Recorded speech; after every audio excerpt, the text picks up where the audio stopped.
What is going on, guys, and welcome back to another video. This video is going to wrap up Rocky Raccoon, the 100-mile ultra marathon the BPN team did last weekend. And I finished that 100-mile ultra marathon, which was in Huntsville, Texas, like 3 hours from us right here outside of Austin, Texas, in 19 hours, 13 minutes, and 26 seconds. Which I was very happy with. I was extremely satisfied and proud of the performance, the BPN team. You know, a few months ago, we were in Leadville, Colorado for Leadville 100. The BPN team and myself, that was our first experience with an ultra marathon. And we applied a lot of what we learned in Leadville to Rocky Raccoon for our second ultra marathon as a team. And it was a great experience. And what I want to do in this video is break down preparation, the race, differences between Rocky Raccoon and Leadville 100, my changes to my gear list and nutrition plan and race strategy, and then recovery as well. You know, we're only a few days post race, still in recovery. I haven't run since Rocky Raccoon, but I'm itching to be running again. I'll probably start running, I'm going to say this coming Monday. So take a full week off of running. And then we're about to dive back into a marathon prep for the Buffalo, New York marathon, the end of May in 2022. But I'm getting a little ahead of myself right now. Let me pull it back and talk about Rocky Raccoon. So I have some notes I'm just going to reference from, you know, the race and preparation and everything leading into. So the first thing I want to talk about is comparing Rocky Raccoon to Leadville 100. And what I've learned with all of these endurance events, whether it be a triathlon, Ironman, marathon, ultra, is that you can't compare any race unless they are like identical course profiles, weather, terrain, everything.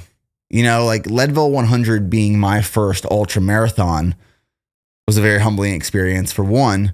But now after doing a second one on a flatter course, I have even more respect for Leadville 100. You know, Leadville 100 out in Leadville, Colorado starts above 10,000 feet of elevation, and it's an out and back, 50 miles out, 50 miles back. You're climbing and descending 15,000 feet. And it's a tough course. It is. And it is a beautiful course. I mean, Leadville 100 was a life-changing experience, not just for myself, but the BPN team. And if you get the opportunity to do it, I mean, you have to.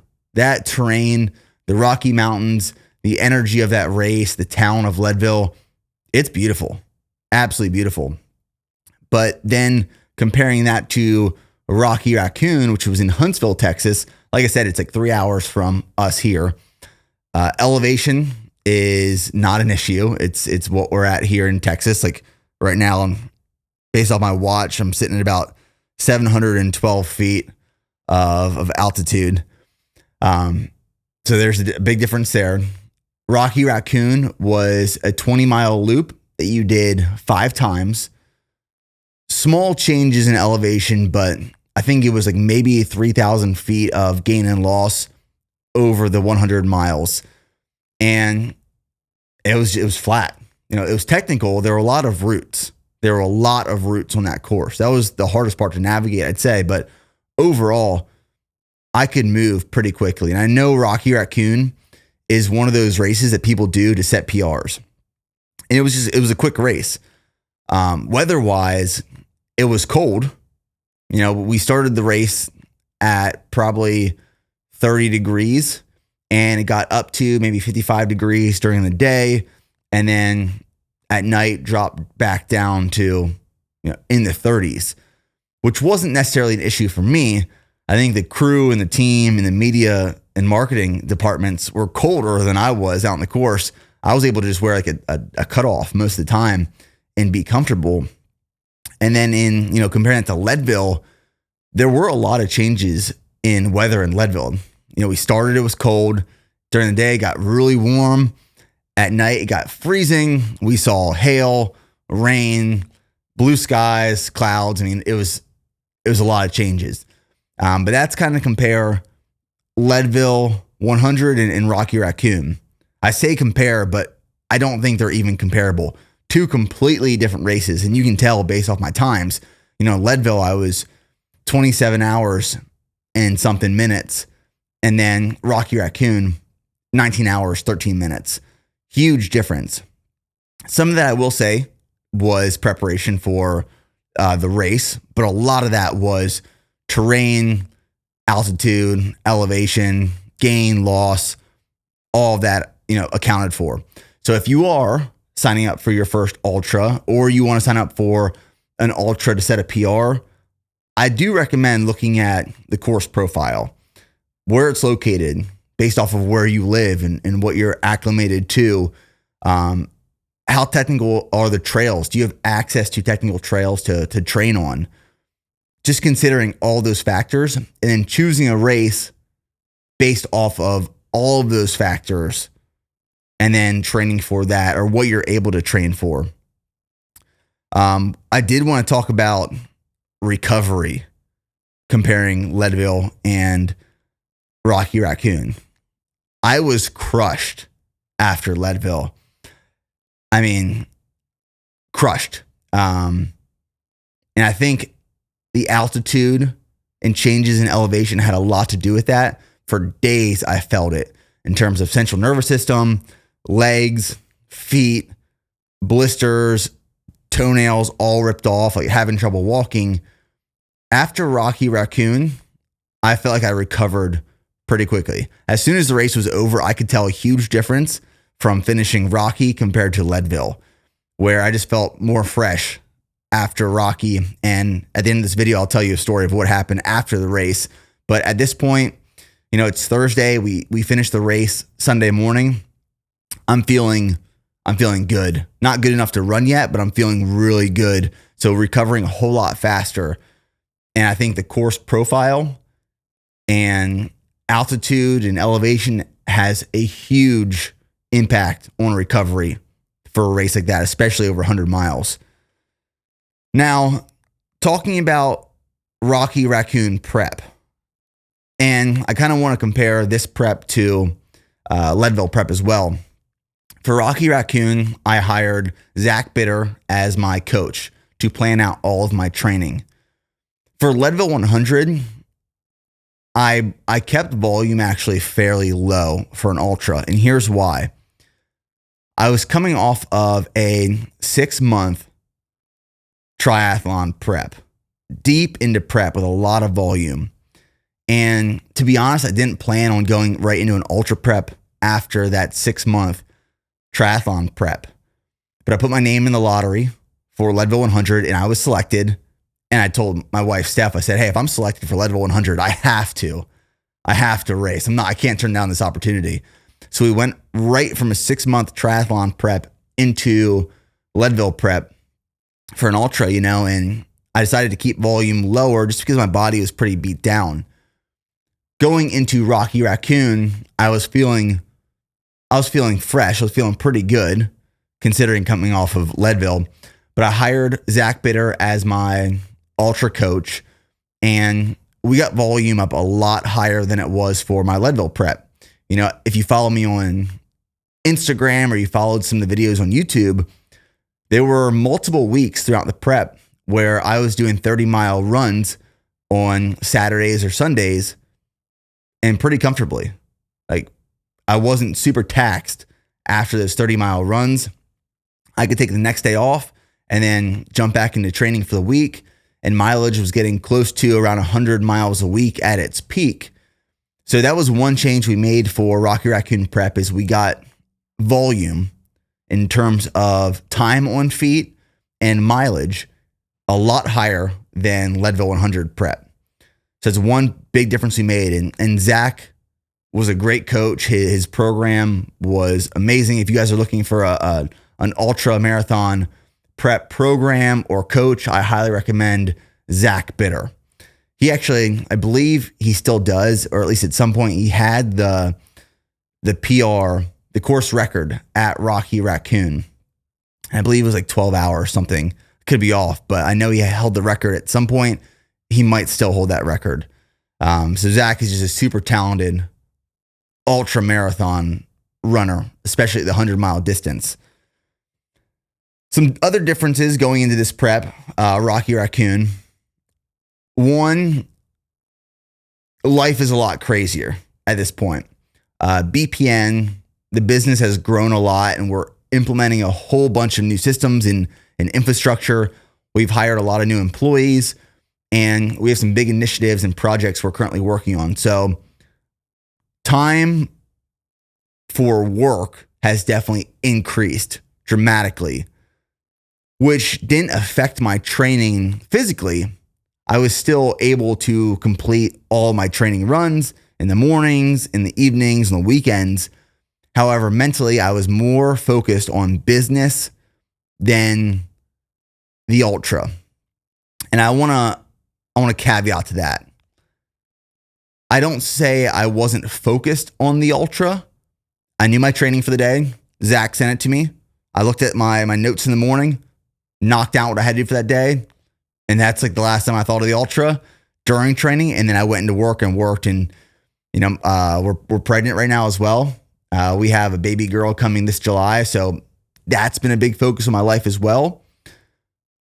But I want to say that, and I preface all of this to say that when I do something, I do it at 100% all in, full capacity.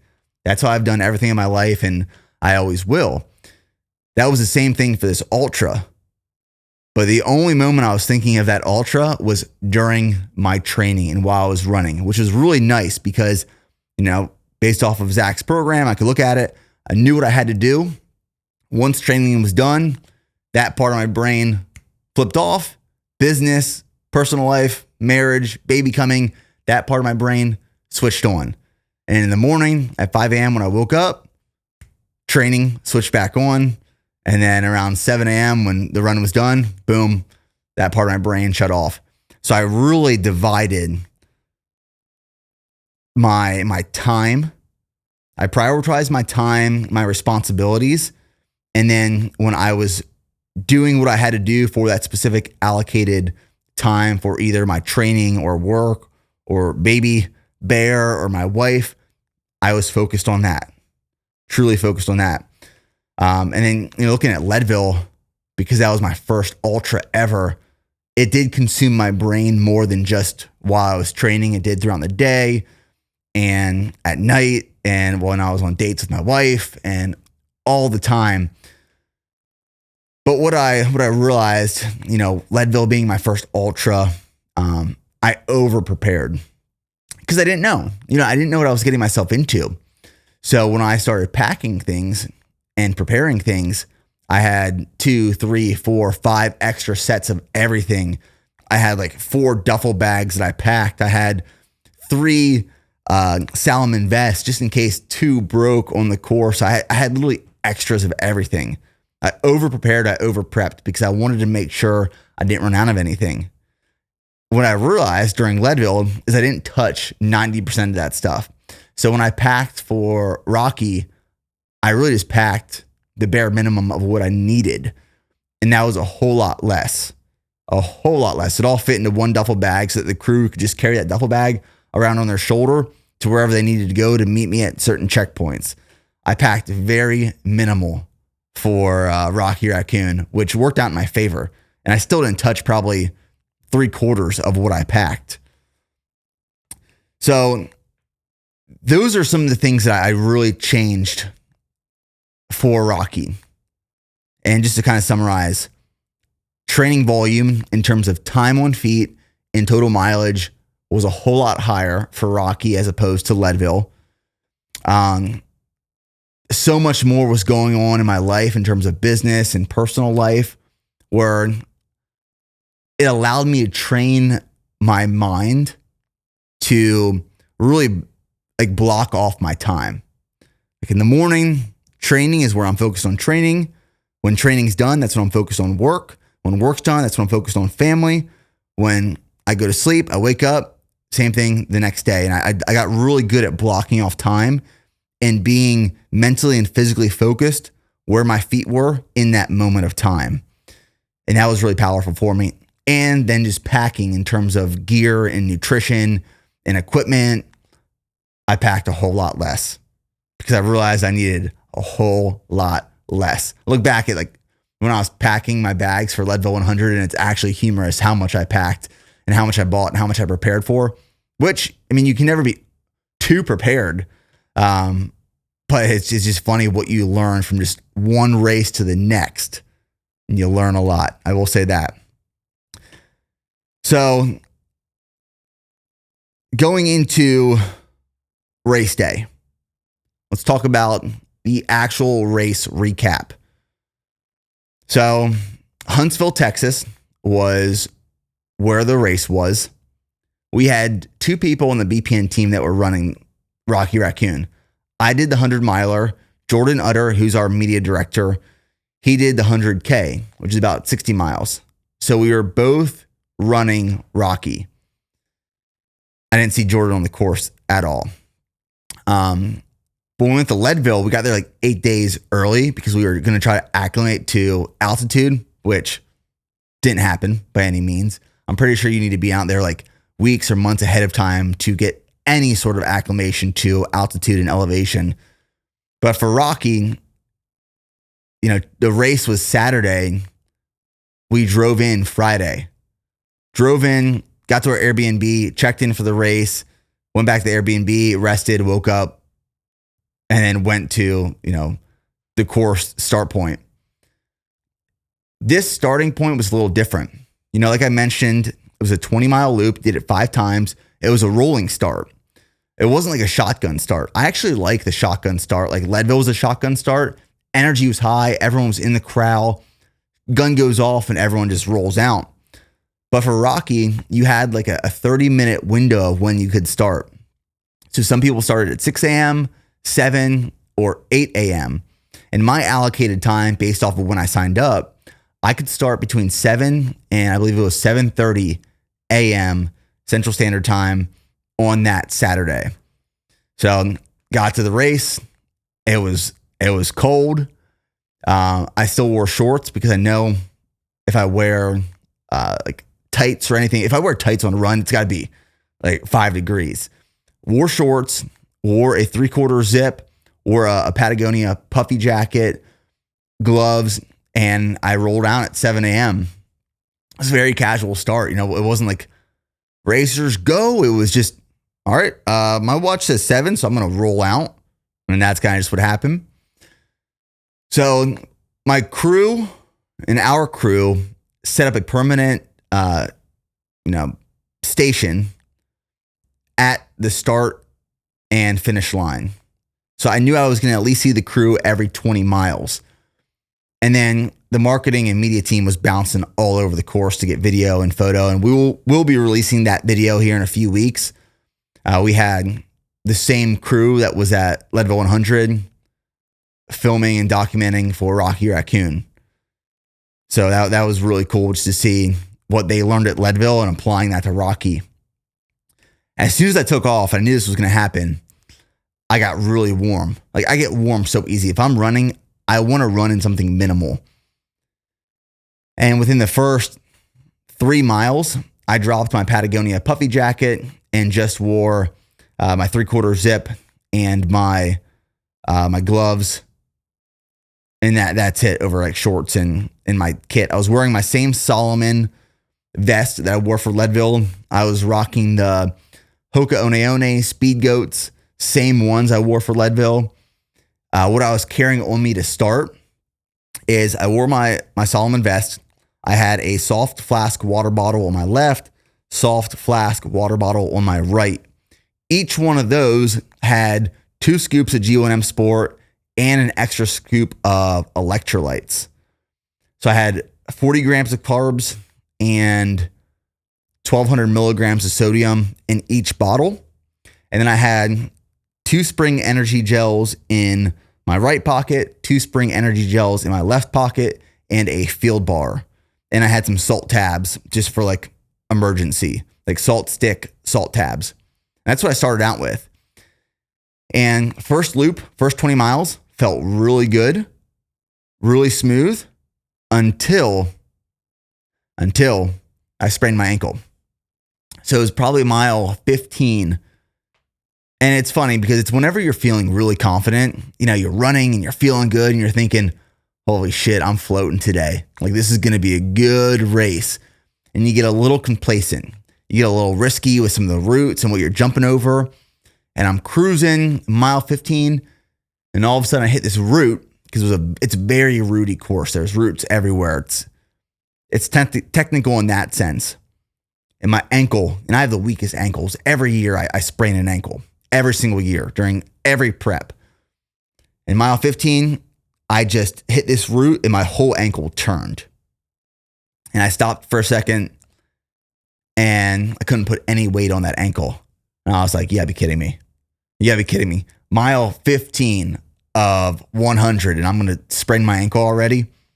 So I finished that loop and I came into the crew and I was having a really hard time putting pressure on that left foot. So I asked if they had any tape or anything to tape it up because Klink was there, Adam Klink, and Adam was a collegiate soccer player. They were spraining their ankles all the time. He knows how to tape up ankles. So he went to find some tape and some gauze to tape up my ankle, and he was going to meet me out on the course to tape it up. So I came in mile 20, met up with the crew, resupplied on G1M Sport and electrolytes in my bottle, resupplied on Spring Energy gels and fuel bars. One thing I know with any type of endurance training, especially the longer it gets, a marathon, nutrition matters. An Ironman, nutrition really matters. An ultramarathon, nutrition really, really matters. And you have to stay on top of your nutrition. It's almost like saying that if you're dehydrated, that is too late to start drinking water. You want to get ahead of it before you get dehydrated. You want to get ahead of it before you're low on carbohydrates and nutrition. So even if I wasn't hungry from the beginning, I was staying on top of my G1M Sport, electrolytes, Spring Energy gels, fuel bars. My goal was to get in as much nutrition as possible during every loop without getting sick. That was my goal. Before the race started, I will go back a little bit and talk about nutrition. My routine is always the same. It's about 3 hours before a race starts. I have a bagel with peanut butter, honey, and banana. And then I mix up 2 scoops of G1M Sport and I start sipping on that until the race begins. And that's what I did for Rocky Raccoon. So I already was topped off on sodium stores, electrolyte stores. My muscle and liver glycogen was already topped off for the last 3 days of just consuming a dense diet and carbohydrates. I always do a carb load the 3 days leading into a race or an event. And then those quick sugars that I had and carbs going into that race morning. And then during the race, staying on top of it. So going into loop 2, I knew my ankle was pretty messed up, but I anticipated that I was going to link up with the crew, specifically Adam, at some point on loop 2, which I did. It was probably mile, I want to say 25, maybe 30, that I linked up with Klink, and he taped up my ankle. He put a thick amount of tape on my left ankle, which pretty much made it into a boot. So I couldn't really move my left foot left or right, which was great. It's what I wanted. And then I could put as much pressure on it. It still hurt when I hit certain roots or rocks, but it held that ankle in place so I could run on it for the next, 80 plus miles. So that saved my ankle, taping it up.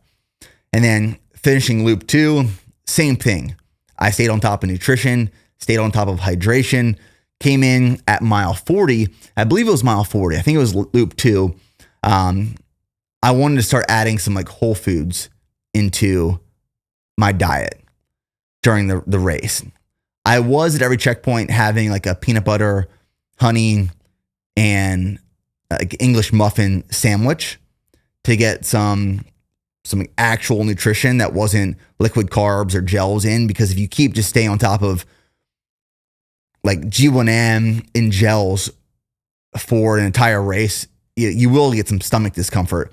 You're probably going to get stomach discomfort no matter what during a 100-mile race. I did during Leadville. I did during Rocky. Coming into Loop 2, the team had Chick-fil-A there. And I saw Chick-fil-A sandwich. I was like, oh, that's calling my name right now. And that tasted delicious. That was absolutely great. And what I've learned with like these ultra races is sometimes there's no rhyme or reason to what your body is craving or what you can actually eat. You just have to be prepared to kind of adapt and change over the course of a race. It's easy to say, and it's almost ignorant to say, I'm going to consume this at mile 5, this at mile 10, this at mile 30, this at mile 80. Yeah, that all sounds great, but when you're actually there, sometimes you can't stomach what you planned on consuming. So coming into the second loop, Chick-fil-A chicken sandwich was game changing. Went into Loop 3. Loop 3, knowing that after Loop 3, I was going to be at mile 60, which was, past the halfway point, obviously. There were a lot of checkpoints and water stations on the course, which is really nice. And they had good nutrition. They had bananas, oranges, which I consumed a lot of bananas and oranges out in the course. They had bacon. They had quesadillas. They had ramen.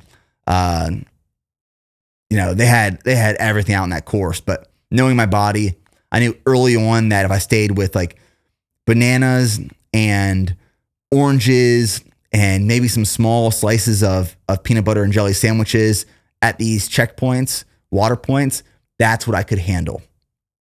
So coming into Loop 3 at mile marker 60, this was like the only low point for me at the course. And I don't know why. Like I felt better at mile 80 and 100 than I did at mile 60. Coming in at mile 60, and I think it was more mental than physical. And to be honest, I like the 50 miles out, 50 miles back, as opposed to 5 20-mile loops. Mentally, that kind of just fucks you up. So when I came in from Loop 3, mile 60, I just wasn't feeling super solid. I was tired. I was kind of out of it and delirious, and I don't know why. Everyone that was there kind of anticipated it and expected it because they saw me at Leadville. My dad, though, who wasn't at Leadville, saw me at mile 60, and he was all worried. He was all nervous. But it's like, Dad, I went 60 miles so far on some fairly technical trails. It's expected. I got 40 more miles left. I'm good. I'm solid. So from mile 60 to 80, I slowed down. I did slow down because it got dark and started getting colder. So obviously headlamps came on and pace slowed down a little bit because under headlamp and trying to navigate through some routes and technical terrain, naturally you're just going to slow down a little bit. The first 20 miles, I was holding probably an 8:40 to 9 minute per mile pace.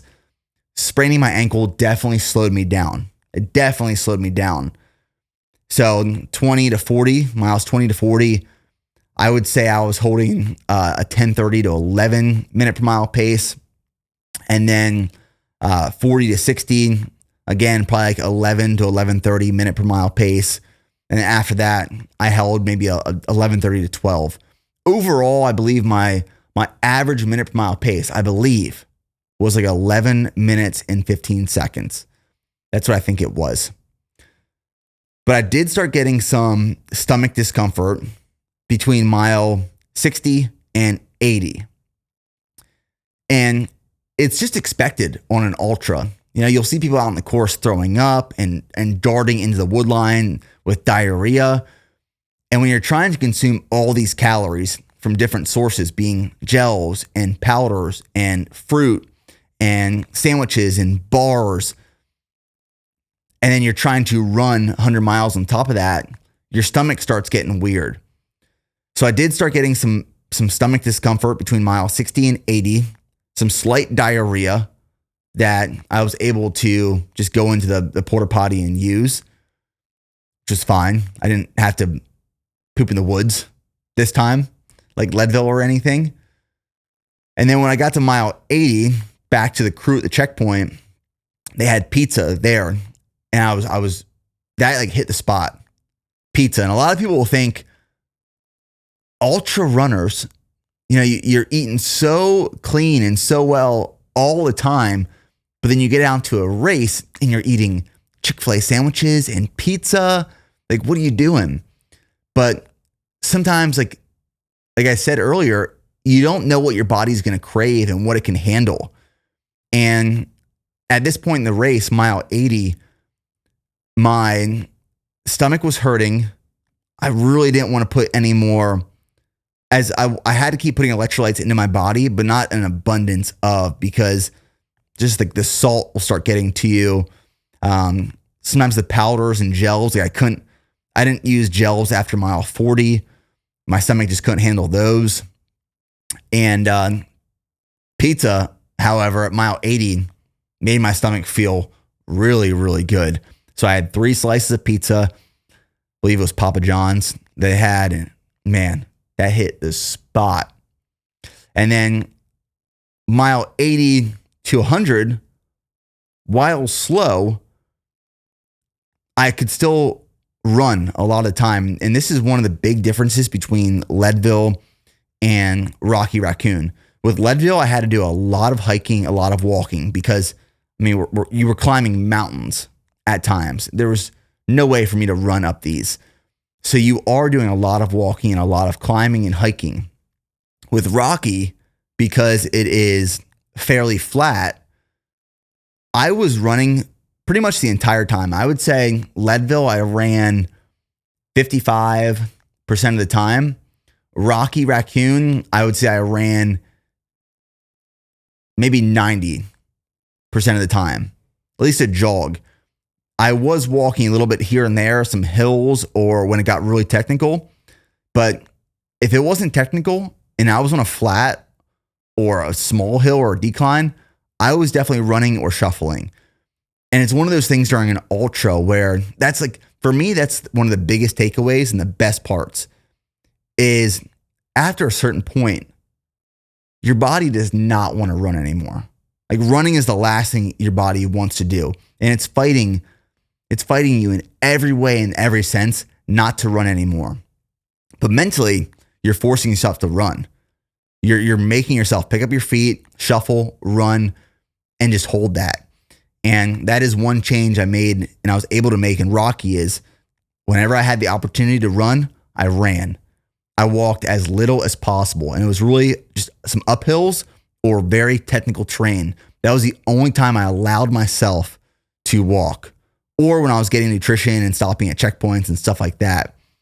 But allowing myself, or I don't even say allowing myself, forcing myself to run that much was what allowed me to run a sub 20-hour 100-mile ultra. So that was a big difference. And then even finishing the race, I finished really strong. I felt really strong that last couple miles. And I was even thinking like mile 80 to 100, I thought I'd feel a lot worse, especially compared to Leadville. I was still feeling fresh. I was still able to run, cross the finish line strong. I rolled this left ankle 4 or 5 times after that initial roll, even with it all taped up, really stiff. But just kept driving through, kept pushing. So I was really, really happy with that race, with that course. And that's the biggest takeaway, I'd say, for this past ultra. It was great, this being my second ultra, because I realized what I needed to pack and what I didn't need to pack. I needed to pack little less than I thought I needed to initially. In terms of training and working with Zach Bitter, training volume, like I said, in terms of time on feet and mileage, was a lot higher, which made a huge impact on my body's durability and ability to handle and hold volume. And the third thing I will say, going to a race with a plan nutritionally, but being ready and able to adapt to that plan based off of how you feel. But always knowing, like, even if my stomach hurt and I didn't want to eat anything, I forced myself to keep consuming calories, water, and sodium because I knew I had to stay on top of that nutrition. That is the worst thing you can do, is fall behind on nutrition or stop eating, drinking, and consuming electrolytes, because then you bonk and there's no coming back from that. So even when I wasn't feeling good, staying on top of that nutrition. And then the last point that I really took away from Rocky Raccoon was, even when your body's telling you, don't run, please don't run. Running hurts right now. Run. Just keep running in every possible situation and moment you can. Obviously, if you need to walk up the uphills or when it's very technical, yes, but force your body to run and push. You know, you trained this long and this hard for something. When it comes to race day, just full send it. Control the variables of what you can control and adapt to what you can't control. So as soon as I crossed the finish line, like I said, 19 hours, 13 minutes, 26 seconds. I believe that was like 13th place overall for the 100 miler. We were in the truck in a matter of 10 minutes after crossing the finish line. And I was on a high, obviously. My hands were super swollen. My arms were super swollen. Like, so swollen to the point where it was like wrapping around my watch. I had a lot of swelling in my hands and arms. Got in the truck. We drove back to the Airbnb, which is about a 20-minute drive. Got into the house. Jordan was there recovering from his 100K. And I was freezing cold because at that point it was like, 30 degrees outside, and couldn't necessarily control my body temperature after running 100 miles. So I went right to the shower and got in the shower. And the shower in this Airbnb, it was pretty big. And the bathroom where the shower was in had so much heat blowing through. It was so hot in there. And then I got a really hot shower, and I was in there for about, I would say, 15 to 20 minutes.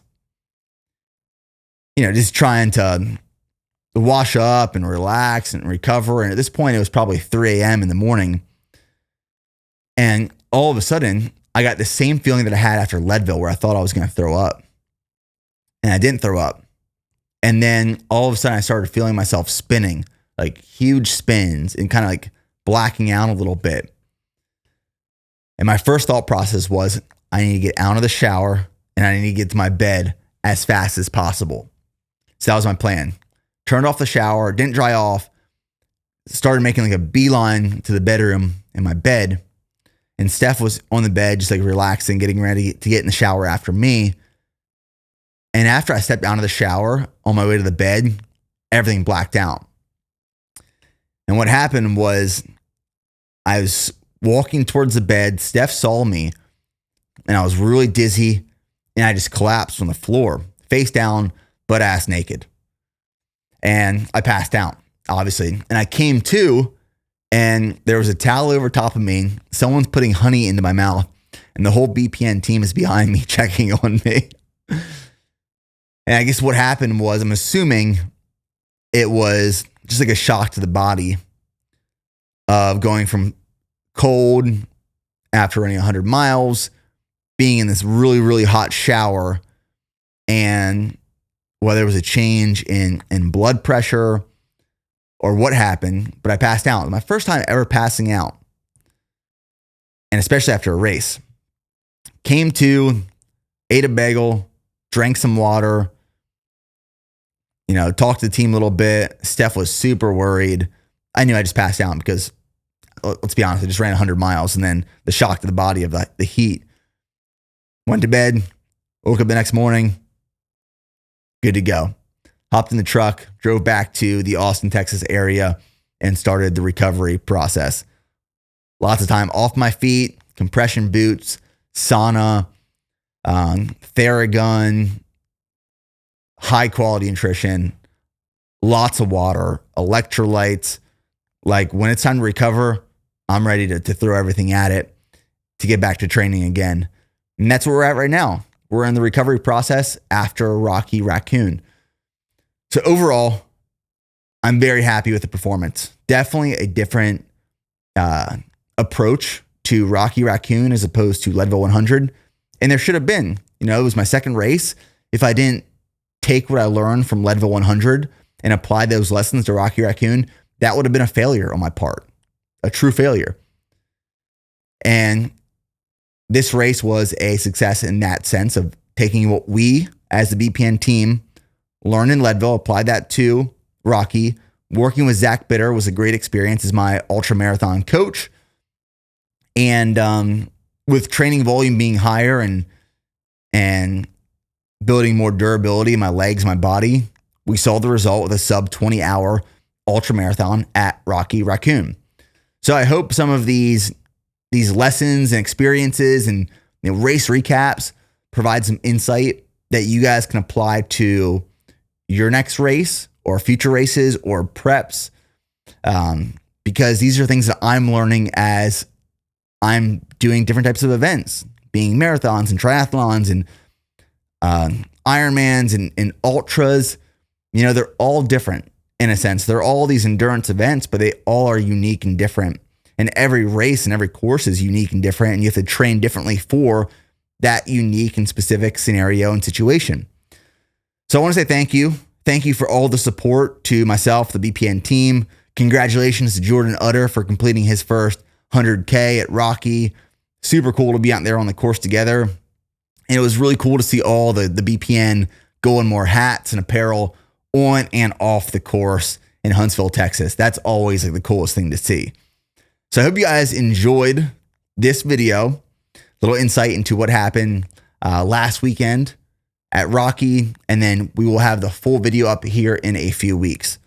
So thanks for tuning in, and we'll see you in the next video.